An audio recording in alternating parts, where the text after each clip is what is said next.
ওম নমো ভগবতে বাসুদেবায়। জয় শ্রীকৃষ্ণ। রাধে রাধে।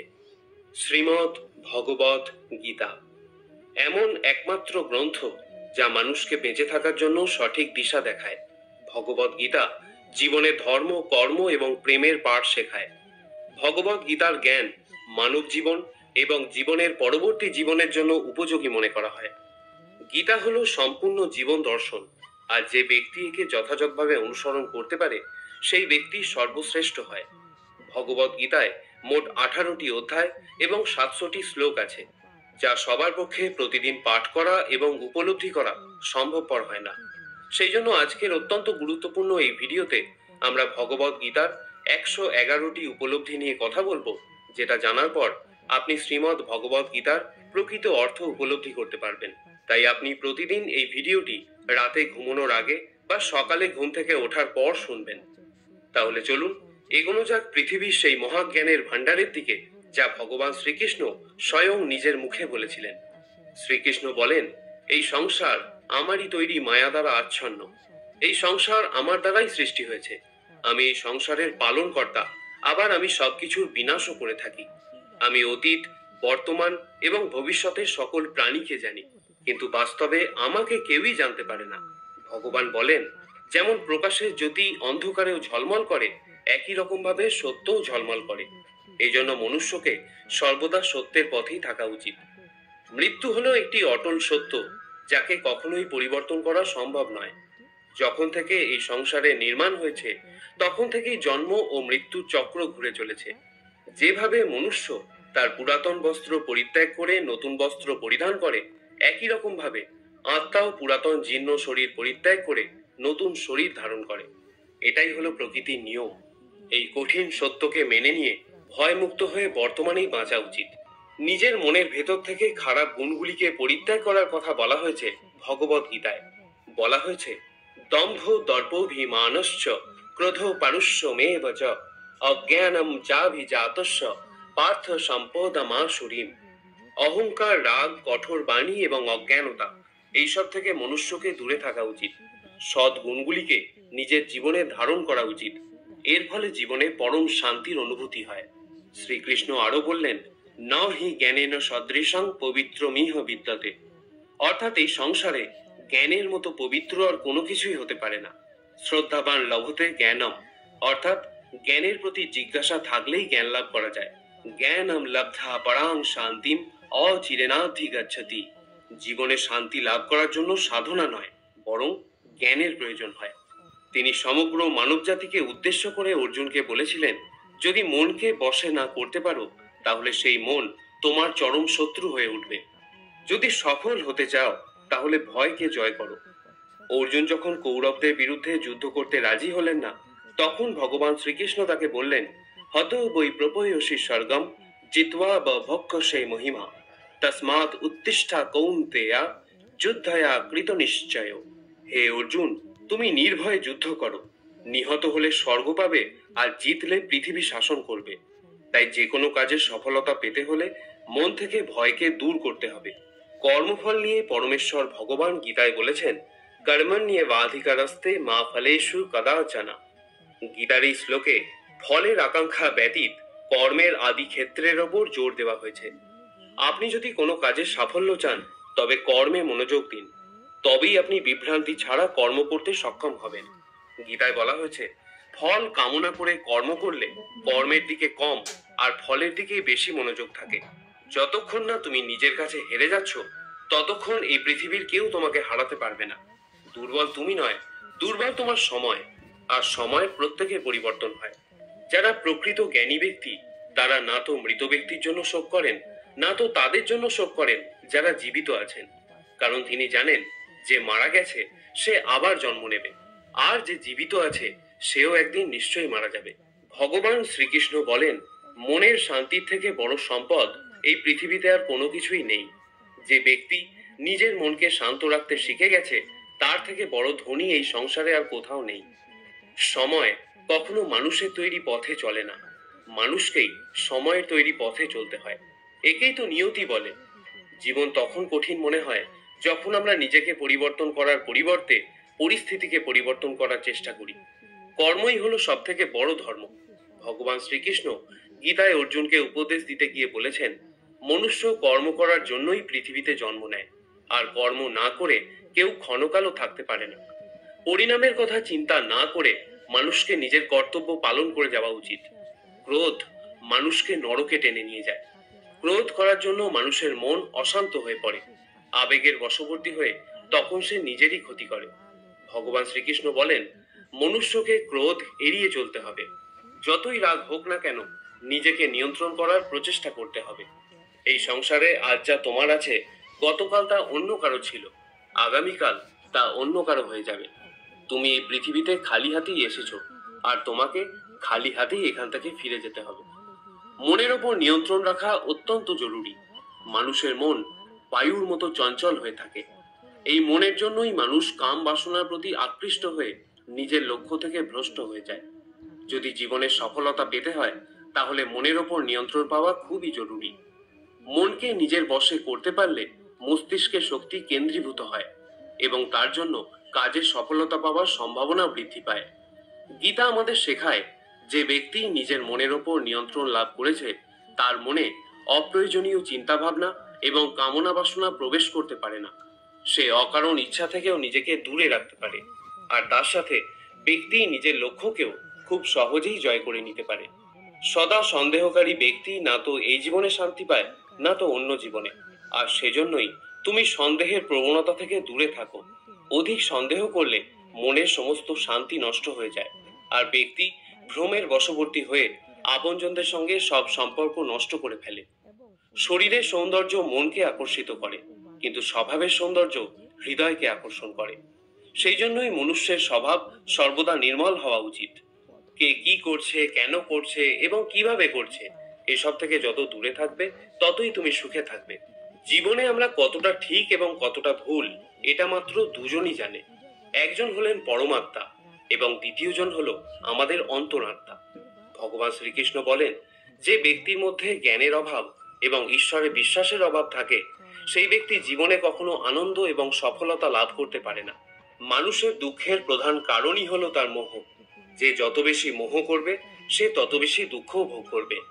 তোমার আফসোস তোমার অতীতকে পরিবর্তন করতে পারবে না, আবার তোমার দুশ্চিন্তা তোমার ভবিষ্যৎকেও পরিবর্তন করতে পারবে না। সেই জন্যই বর্তমানের আনন্দ উপভোগ করাই সব থেকে সুখের। শ্রীকৃষ্ণ আরো বলেন, যে তোমার পাশে থাকে তুমিও তার পাশে সবসময় থেকো, আর যে তোমার সাথে প্রতারণা করে তাকে তুমি ত্যাগ করো। যে স্থানে তোমার কোনো সম্মান নেই, সেখানে কখনোই যাওয়া উচিত নয়, কারণ এটা করলে লোক তোমাকে বোকা এবং দুর্বল ভাববে। ক্রোধোৎ ভবতি সম্মোহ, স্মৃতিভ্রংশ বুদ্ধি নাশ, বুদ্ধি নাশত্ব প্রাণস্যতি। গীতার এই শ্লোকটি বলে, যে কোনো কাজের সাফল্যের জন্য মনের প্রশান্তির প্রয়োজন হয়। ভগবান শ্রীকৃষ্ণ বলেন, রাগ বুদ্ধিকে ধ্বংস করে ব্যক্তিকে মূর্খ করে তোলে। একজন মূর্খ ব্যক্তি নিজেকে ধ্বংস করে। এমতাবস্থায় যে কোনো কাজের সফলতার জন্য ক্রোধ ত্যাগ করা অতি আবশ্যক। যে কখনো জীবনের সংকটে পড়েনি, সে কখনো নিজের শক্তির সম্পর্কে জানতে পারে না। যে অন্যের দুঃখকে অনুভব করতে পারে, যার মনে দয়া আছে, যারা মন থেকে শুদ্ধ, সে এই পৃথিবীর জন্ম মৃত্যু চক্র থেকে মুক্ত হয়ে যায়। ভগবত গীতার একটি বড় শিক্ষা হলো এই, যে কাউকে কিছু দিয়ে কখনো অহংকার করা উচিত নয়। কে বলতে পারে তুমি তাকে সেটা দিচ্ছ, নাকি পূর্বজন্মের ঋণ পরিশোধ করছো? যেসব ব্যক্তিরা অহংকারী হয়, তাদের বংশ, বৈভব এবং প্রতিষ্ঠা তিনটেই চলে যায়। যদি বিশ্বাস না হয়, তাহলে রাবণ, কৌরব এবং কংসকে দেখো, যারা অতিরিক্ত অহংকারের কারণে নিজেদেরকেই ধ্বংস করেছিল। যদি কাউকে বিশ্বাস করতে হয়, তাহলে তার কথায় নয়, তার ব্যবহার দেখো। অতিরিক্ত রাগের সময় কিছুটা চুপ থাকলে এবং ভুলের সময় কিছুটা মাথা নত করলে জীবন আরো সহজ হয়ে ওঠে। ভগবান বলেন, যে ব্যক্তি আমাকে জেনে যায়, সে এই কষ্টে ভরা পৃথিবীর জন্ম মৃত্যুর চক্র থেকে মুক্তি পেয়ে যায়। যে ব্যক্তি ভগবত গীতা পড়ে এবং তাকে অনুসরণ করে, তার জীবন থেকে সমস্ত দুষ্কর্মের প্রভাব নষ্ট হয়ে যায়। যা তোমার ভাগ্যে আছে তা দৌড়ে তোমার কাছে আসবে, আর যা তোমার ভাগ্যে নেই তা এসেও আবার চলে যাবে। ঝড় যেমন নদীতে থাকা নৌকোকে পথভ্রষ্ট করে দেয়, সেরকমই বাসনা মানুষের বুদ্ধিকে ভ্রষ্ট করে দেয়। যে মানুষ সুখ দুঃখে মান অপমানে শান্ত থাকতে পারে, সেই মানুষ আমার অতি প্রিয়। বুদ্ধিমান ব্যক্তি যখন সম্বন্ধ রাখা বন্ধ করে দেয় তখন বুঝে নেওয়া উচিত যে তার আত্মসম্মানে কোথাও না কোথাও আঘাত লেগেছে। মানুষ এই জন্য দুঃখী নয় যে সে ঈশ্বরের অস্তিত্বকে বিশ্বাস করে না। মানুষ এই জন্য দুঃখী কারণ সে ঈশ্বরের জ্ঞানকে বিশ্বাস করে না। সময় এলে সবকিছুই পাওয়া যায়। সময়ের আগে কোনো কিছু পাওয়ার ইচ্ছাই দুঃখের প্রধান কারণ হয়ে দাঁড়ায়। যারা প্রেমকে জঘন্য বলেন তারা মূর্খ। এই জগৎ প্রেম দিয়েই তৈরি হয়েছে। প্রেমই হলো এই জগতের মেরুদণ্ড। মনুষ্য তার বিশ্বাস এবং চিন্তাভাবনা দ্বারাই তৈরি হয়। যার মনের চিন্তাভাবনা যেমন হয় সেই মানুষ সেরকমই তৈরি হয়। এই সংসারে ভাগ্যের থেকে বেশি এবং সময়ের থেকে আগে না তো কেউ কিছু পেয়েছে আর না কখনো পাবে। মুখ থেকে বেরোনো কথার মধ্যে সংযম থাকা অত্যন্ত জরুরি, কারণ মুখের কথা একজনকে যা আঘাত দিতে পারে সেই আঘাতের ক্ষত কোনোদিন পূরণ করা যায় না। শ্রীকৃষ্ণ বলেন, ধর্মের জন্য লড়াই করতে শেখো, অধর্মের শত্রু হতে শেখো, এবং যারা তোমার আপন তাদের জন্য ত্যাগ করতে শেখো। ত্যাগ করতে শেখো। সত্য সর্বদা জলে ভাসমান তেলের মতো হয়। তুমি যতই মিথ্যার জল ঢালো, সত্য সর্বদা ওপরেই থাকবে। জীবনের একটি অমূল্য শিক্ষা, খুব আনন্দের সময় কারোর কাছে কোনো প্রতিজ্ঞা করো না। খুব রাগের সময় কাউকে উত্তর দিও না। আবার যখন খুব দুঃখ হবে তখন কোনো সিদ্ধান্ত নিও না। যদি কোনো মনুষ্য সমগ্র জগৎকে জেনে যায়, সমগ্র সংসারকে জেনে যায়, কিন্তু সে নিজেকে না জানতে পারে, তাহলেও সেই মানুষ নির্বোধ থেকে যায়। যদি কেউ তোমাকে প্রত্যাখ্যান করে তাহলে দুঃখ করো না, কারণ বাস্তবে সে তোমার মূল্য বোঝেনি। যে সম্পর্ক তোমাকে কাঁদিয়ে দেয় সেই সম্পর্কে থেকে গভীর সম্পর্ক আর কোনো কিছুই হয় না। আর যে সম্পর্ক তোমাকে কাঁদার জন্য ছেড়ে দেয় তার থেকে দুর্বল আর কোনো সম্পর্ক হয় না। সর্বদা শান্ত থাকতে শেখো, তাহলেই তুমি নিজেকে মজবুত অনুভব করবে। উত্তপ্ত লোহাকে গরম অবস্থায় যে কোনো রূপে পরিবর্তন করা যায়, কিন্তু ঠান্ডা হয়ে গেলে সেই লোহাই অনেক বেশি মজবুত হয়ে যায়। একজন জ্ঞানী ব্যক্তি হলো সেই যে অন্যকে দেখে এবং তার থেকে শিক্ষা লাভ করে, কিন্তু তাকে কখনো ঈর্ষা করে না। এই পৃথিবীতে কেউ কারোর আপন হয় না। মৃতদেহকে শ্মশানে নিয়ে যাওয়ার পর আপনজনরাই জিজ্ঞাসা করে আর কতক্ষণ সময় লাগবে। জীবনে দুঃখ পাওয়াও জরুরি, না হলে সুখের গুরুত্ব অনুভব করা যায় না। এই পৃথিবীতে একমাত্র মাতা এবং পিতাই হলেন দুজন ব্যক্তি যারা সর্বদা চান যেন তার সন্তান তাদের থেকে উন্নতি করে। সময়, বন্ধু এবং সম্পর্ক হলো এই তিন জিনিস যা আমরা বিনামূল্যে পাই, কিন্তু এদের মূল্য আমরা তখন বুঝতে পারি যখন কোনো একটি আমাদের জীবন থেকে হারিয়ে যায়। জীবনে কিছু দুঃখ আমাদের এমনও থাকে যা আমাদের বাঁচতে দেয় না, আবার জীবনে কিছু কর্তব্যও এমন থাকে যা আমাদের মরতে দেয় না। তুমি যত ইচ্ছা ভালো কাজ করে নাও, তোমার প্রশংসা একমাত্র শ্মশানেই হবে। যদি তুমি কোনো ব্যক্তিকে একবার ক্ষমা করে দাও তাহলে তুমি জ্ঞানী, যদি দ্বিতীয়বার ক্ষমা করে দাও তাহলে তুমি নরম মনের মানুষ, কিন্তু যদি তুমি সেই ব্যক্তিকে তৃতীয়বারও ক্ষমা করে দাও তাহলে তুমি এই দুনিয়ার সব থেকে বড় মূর্খ। এই জীবনের সব থেকে দামি জিনিস হলো তোমার বর্তমান। যদি এটা একবার হারিয়ে যায়, পুরো দুনিয়ার সম্পত্তি দিয়েও এটাকে তুমি আর ফিরিয়ে আনতে পারবে না। ঈশ্বরের কাছে কোনো কিছু চাওয়ার পর যদি না পাও তাহলে ঈশ্বরের উপর রাগ করো না, কারণ ঈশ্বর তোমাকে সেটা দেয় না যেটা তোমার ভালো লাগে। ঈশ্বর তোমাকে সেটা দেয় যেটা তোমার জন্য ভালো। প্রেম সর্বদা ক্ষমা চাইতে পছন্দ করে, কিন্তু অহংকার ক্ষমা চাওয়াতে পছন্দ করে। ভগবান শ্রীকৃষ্ণ বলেন, তোমার নাম নয়, কর্মই তোমার আসল পরিচয়। তার কারণ এক নামের হাজার মানুষ আছে, তাদের নাম এক হলেও কর্ম ভিন্ন হয়, আর সেটাই তাদের আসল পরিচয়। হাজারটা ভালো কথার মধ্যেও লোক তোমার খারাপ কথাটা কি মনে রাখবে? তাই লোক কি বলছে তাতে মনোযোগ দিও না। যতটা সম্ভব নিশ্চুপ থাকাই শ্রেয়, কারণ মানুষের পাপের জন্ম তার মুখের কথা থেকেই প্রথম শুরু হয়। কারোর সাথে ছলনা করা বা ঠকানো হলো একটা ঋণের মতো, যা অন্য কারোর কাছে তোমাকে পরিশোধ করতেই হবে। আজ তুমি একজনকে ঠকাবে, আগামীকাল তার পরিণাম তুমি অন্য কারোর কাছ থেকে অবশ্যই পাবে। যদি তোমার দৃষ্টি সত্যিই ভালো হয় তাহলেই একমাত্র তুমি নিজের দোষ এবং অন্যের গুণগুলি খুঁজে পাবে। যে সময়ের সাথে স্বভাব পরিবর্তন করে তাকে কখনোই বিশ্বাস করা উচিত নয়। জীবনে কখনো নিজেকে অন্যের সাথে তুলনা করো না। তুমি যেমনই হও সেটাই সর্বশ্রেষ্ঠ। প্রত্যেকেই তাদের জীবন বদলানোর জন্য সময় পায়, কিন্তু সময় বদলানোর জন্য দ্বিতীয় জীবন কেউই পায় না। ভগবান বলেন, যা অবশ্যম্ভাবী তা ঘটবেই, আর যা হবার নয় তা কখনোই হবে না। এরকম বিচার যার মনে থাকে তাকে দুশ্চিন্তা কখনোই পীড়া দেয় না। ভালো উদ্দেশ্য নিয়ে যে কাজ করা হয় তা কখনোই ব্যর্থ হয় না, আর তার ফলও তুমি একদিন নিশ্চয়ই পাবে। জীবনের সব থেকে বড় ভুল হলো সেটাই, যেটা থেকে আমরা কিছু শিখতে পারি না। আজ তুমি যে কাজ করছো তার ফল তুমি ভবিষ্যতে নিশ্চিত পাবে, আর আজ তুমি যা পেয়েছো তা তোমারই দ্বারা করা তোমার অতীতের কর্মের ফল। শ্রীকৃষ্ণ বলেন, যে মানুষ শ্রদ্ধা ভক্তির সঙ্গে আমার উপাসনা করে আমি তাকে সেই সব কিছু দিয়ে থাকি যা তার কাছে নেই, আর তার কাছে যা থাকে আমি তা রক্ষাও করি। কাকে কি আর কতটা বলতে হবে যদি তুমি শিখে নাও, তাহলে তোমার জীবন সার্থক হয়ে যাবে। যদি জীবনে কখনো সুযোগ পাও তাহলে স্বার্থ ত্যাগ করে সাহায্য করে দিও, কিন্তু কখনোই স্বার্থপর হয়ে এড়িয়ে যেও না। ধর্ম দ্বারা পরিপূর্ণ হৃদয় সর্বদা ধর্মের পরামর্শ দেয়, আর অধর্ম দ্বারা পরিপূর্ণ হৃদয় সর্বদা অধর্মের পরামর্শ দেয়। কোন রকম দুঃখ কষ্টের মধ্যে তোমাকে এই 7টি গুণ বাঁচাবে: তোমার জ্ঞান, তোমার বিনম্রতা, তোমার বুদ্ধি, তোমার ভিতরের সাহস, তোমার ভালো কর্ম, সত্য কথা বলার অভ্যাস এবং ঈশ্বরে বিশ্বাস। যখন কঠিন সময় আসে তখন ব্যক্তি একা হয়ে যায়, কিন্তু এটাও সত্য যে সেই কঠিন সময় ব্যক্তিকে আরো মজবুত করে দেয়। যে তোমাকে সম্মান দেয় তাকেও তুমি সম্মান দাও। কারো সামর্থ্য দেখে তার সামনে মাথা ঝোঁকানো ভীরুতার লক্ষণ। তোমার সামনে যত বড় কঠিন পরিস্থিতি এসে পড়ুক না কেন, একটা কাজ করবে: নিজের সবকিছু ভগবানকে সমর্পণ করে দাও। ভগবানের ওপর বিশ্বাস সেই ছোট্ট শিশুর মতো করো যাকে হাওয়াতে ছুড়ে দিলেও সে হাসতে থাকে। সে ভয় পায় না, কারণ সে জানে যে তুমি তাকে নিচে ফেলে দেবে না। ভগবান শ্রীকৃষ্ণ বলেন, তুমি মন ছোট করো না। যদি আপনজন তোমার থেকে মুখ ফিরিয়েও নেয়, আমি তোমার সাথে সবসময় থাকবো। কারোর সামনে এতটাও ঝোঁকা উচিত নয় যে সে তোমাকে নিচু শ্রেণীর লোক ভাবতে শুরু করে। মনুষ্য সর্বদা তার ভাগ্যকে দোষারোপ করে, এটা জেনেও যে ভাগ্যের থেকেও বড় হলো তার কর্ম, যেটা তার নিজের হাতেই রয়েছে।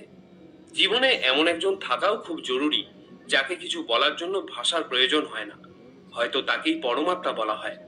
শ্রীকৃষ্ণ বলেছিলেন, মৃত্যুর সময় কোনো ব্যক্তি যদি আমার নাম করতে করতে দেহত্যাগ করে তাহলে সে আমার পরম ধাম প্রাপ্ত হয়।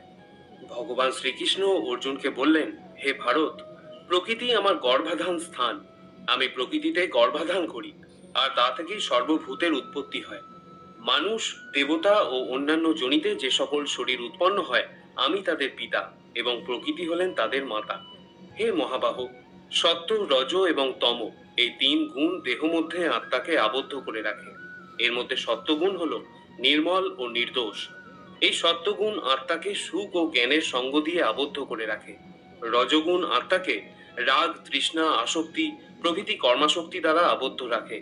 আর তমগুণ হলো জীবের ভ্রান্তি ও অজ্ঞানতার কারণ। এই তমগুণ আমোদ, প্রমোদ, আলস্য, নিদ্রা দ্বারা আত্মাকে আবদ্ধ রাখে। যখনই সকল ইন্দ্রিয় দ্বারে জ্ঞানের প্রকাশ হয় বা নির্মল জ্ঞান উৎপন্ন হয় তখন বুঝবে সত্যগুণ বৃদ্ধি পেয়েছে। যখন লোভ লালসা প্রকাশিত হয় তখন বুঝবে রজগুণ বৃদ্ধি পেয়েছে।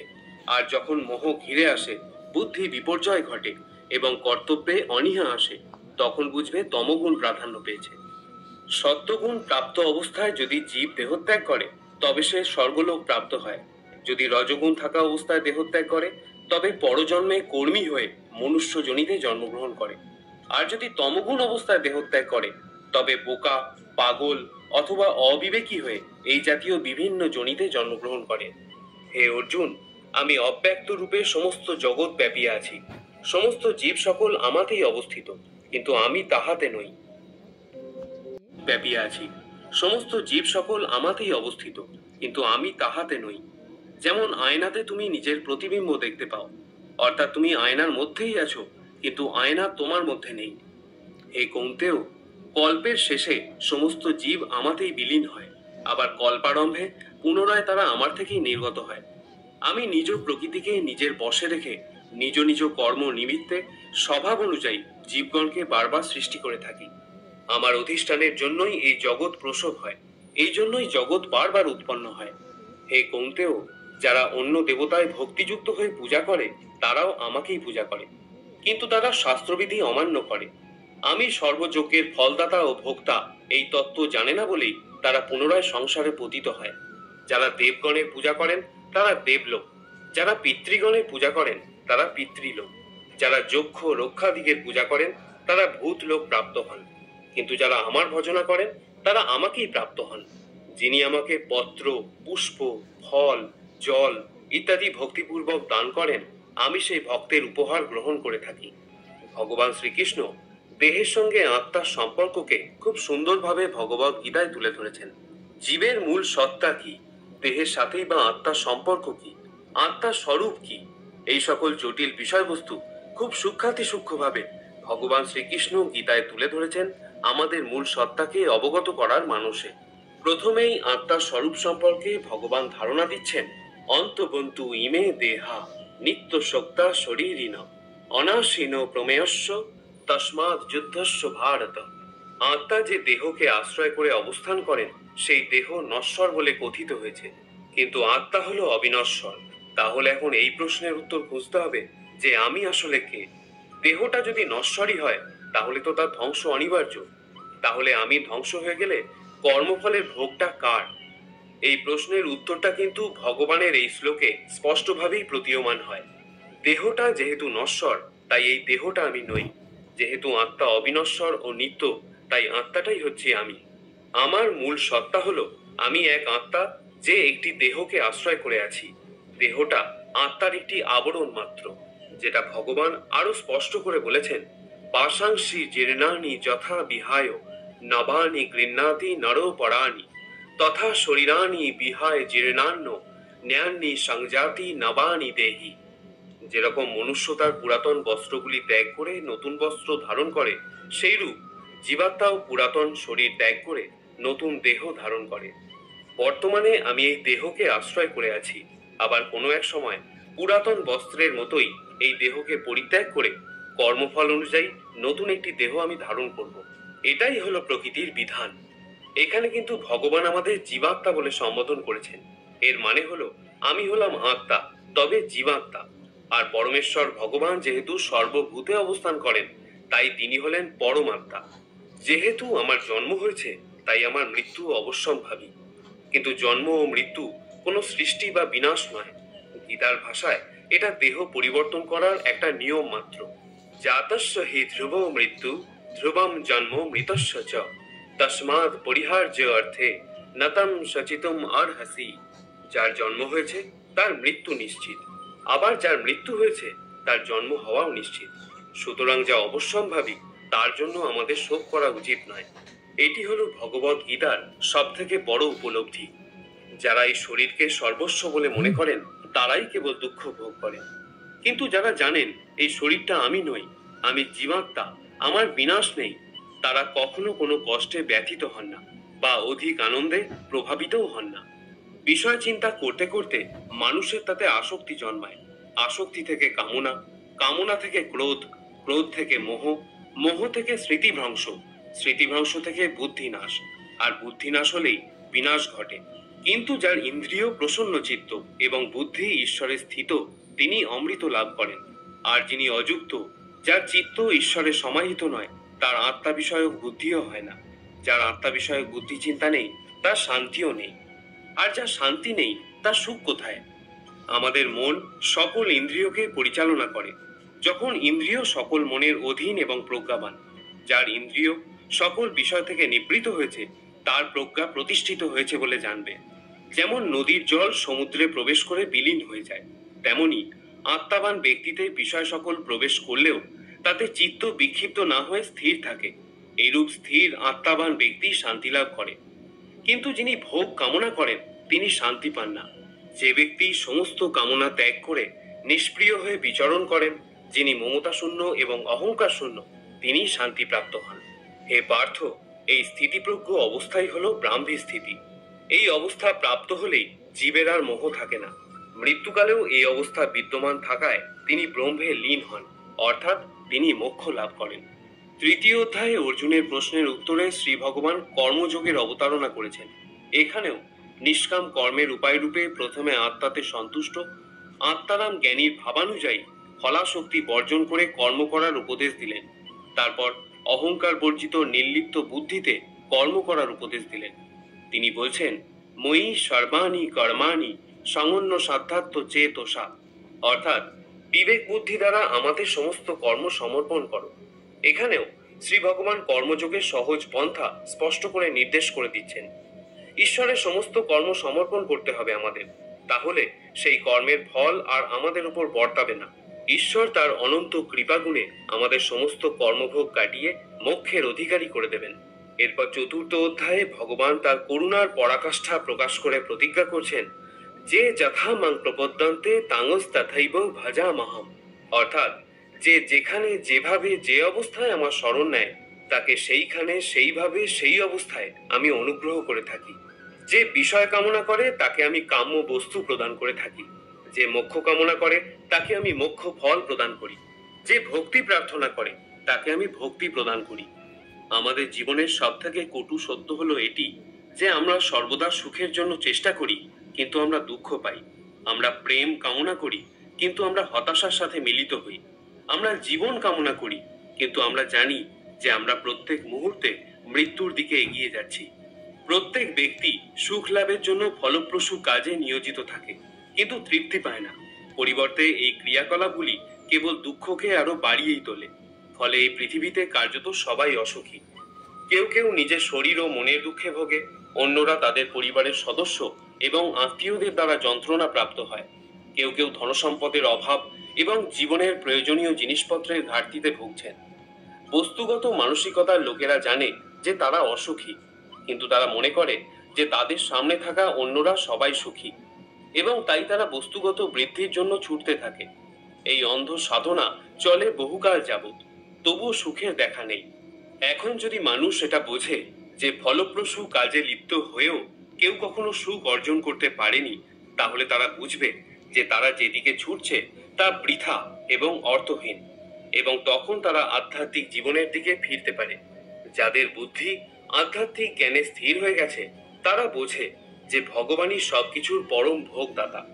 ফলস্বরূপ তারা তাদের কর্মের ফলের প্রতি আসক্তি পরিত্যাগ করে, তার কাছে সমস্ত কিছু নিবেদন করে এবং তার করুণা হিসাবে যা আসে তা নির্মলভাবে গ্রহণ করে। এটি করার ফলে তাদের কর্মগুলি কর্মিক প্রতিক্রিয়া থেকে মুক্ত হয়ে যায়, যা একজনকে জীবন ও মৃত্যুর চক্রে আবদ্ধ করে। শ্রোতা বন্ধুরা, আমি আশা করব ভগবত ভক্তির এই কথাগুলি আপনার ভালো লেগে থাকবে। সনাতন ধর্মকে আরো বেশি বেশি করে প্রচারের নিমিত্ত গীতার এই সার কথা আপনার আপনজনদের সাথেও শেয়ার করুন, যাতে তারাও পরমাত্মার স্নেহ ছায়ায় অপার শান্তি লাভ করতে পারে এবং আপনারও তাতে মঙ্গল হয়। আপনাকে অনুরোধ করব, ভিডিওটিতে একটি লাইক অবশ্যই করবেন। আজ এখানেই আলোচনা শেষ করছি। সকলে ভালো থাকুন, সুস্থ থাকুন এবং গীতার প্রচার করতে থাকুন। জয় শ্রীকৃষ্ণ। বা উত্তর পূর্ব দিক। 6 নম্বর। 6 নম্বর, স্ফটিক বা ধাতব পিরামিড। পিরামিডকে বাস্তুশাস্ত্রে একটি গুরুত্বপূর্ণ শক্তি সঞ্চয়কারী হিসেবে বিবেচনা করা হয়। ঘরে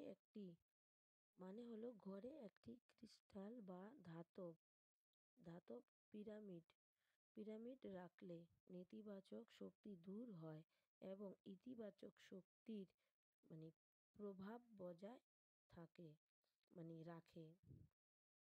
আপনি আপনি যদি নিজের বাড়ি বানানোর স্বপ্ন দেখে থাকেন, তাহলে বাড়িতে ধাতব পিরামিড রাখলে এই স্বপ্ন দ্রুত পূরণ হওয়ার সম্ভাবনা বেড়ে যায়। এছাড়াও বাড়িতে ক্রিস্টাল পিরামিড রাখলে দেবী লক্ষ্মীর বিশেষ আশীর্বাদ পাওয়া যায়, যার ফলে বাড়িতে সর্বদা ধন সম্পদ থাকে।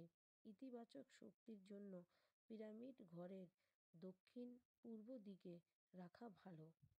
7 নম্বর, পেঁচার মূর্তি। বন্ধুরা, ঘরে পেঁচার মূর্তি রাখাও খুব শুভ। কোটিপতি মানুষরা অবশ্যই তাদের বাড়িতে একটি পেঁচার মূর্তি রাখেন। পেঁচাকে দেবী লক্ষ্মীর বাহন মনে করা হয়। তাই কথিত আছে যে পেঁচার উপর দেবী লক্ষ্মীর বিশেষ আশীর্বাদ রয়েছে। তাই যদি কোনো ব্যক্তি নিজের বাড়িতে একটি পেঁচার মূর্তি রাখেন, তবে তা উত্তর ও উপর ও দেবী লক্ষ্মীর আশীর্বাদ বৈশিষ্ট্য হবে, যার ফলে ধন সম্পদ আসবে এবং সে তার কাজে সফল হবে। বাস্তুশাস্ত্র অনুসারে ঘর অফিস বা কর্মক্ষেত্রের উত্তর পশ্চিম কোণে পেঁচার মূর্তি রাখা শুভ। ৮. সম্পদের দেবতা কুবের মূর্তি। সম্পদ ও সমৃদ্ধির প্রতীক ভগবান কুবেরের মূর্তি ধনী ও মানে বিত্তশালীদের বাড়িতে অবশ্যই দেখা যায়। ধর্মীয় বিশ্বাস অনুসারে ভগবান কুবেরের সম্পদের দেবতা মনে করা হয়। বলা হয় যে ভগবান কুবেরের আশীর্বাদ প্রাপ্ত মানুষের কখনো অর্থের অভাব হয় না। আপনার বাড়িতে ভগবান কুবেরের স্থান করলে ধন সমৃদ্ধি ও সুখ আসে এবং ব্যক্তির ও আর্থিক অবস্থা মজবুত থাকে। বাস্তুশাস্ত্র অনুসারে বাড়ির যে জায়গায় আপনি টাকা বা মূল্যবান জিনিসপত্র রাখেন, যেমন আলমারিতে যদি কুবেরের মূর্তি রাখা হয় তবে এটি খুব শুভ বলে মনে করা হয়। সেই স্থানে ভগবান কুবেরের মূর্তি ইতিবাচক শক্তি যোগায় বা সমৃদ্ধির বজায় রাখে এবং সম্পদ বৃদ্ধি করে। এটা বিশ্বাস করা হয় যে কুবেরের মূর্তি সঠিক দিকে ও স্থানে